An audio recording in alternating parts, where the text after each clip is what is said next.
Sweet சாப்பிட்ணுன்னு நினச்சிங்கன்னா ஒரு தடவையாவது இந்த மாதிரி செஞ்சு சாப்பிட்டு பாருங்கள். தேன் மிட்டாயி நம்ம கைப்பக்குவத்தில்.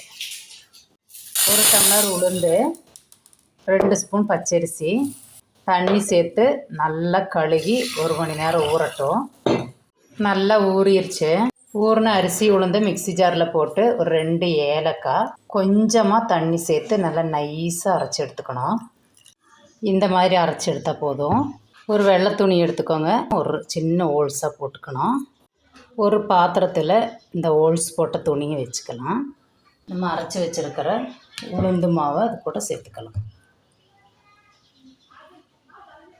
ஒரு அகலமான வடைச்சட்டியில் கொஞ்சம் தாராளமாகவே எண்ணெய் விட்டுக்கலாம்.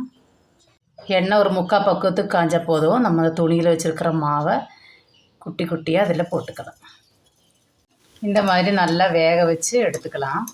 ஜீரகம் ஒன்று காய்ச்சிக்கலாம். அதுக்கு 1 கப்பு சர்க்கரை, 1/2 கப்பு தண்ணி சேர்த்துக்கணும்.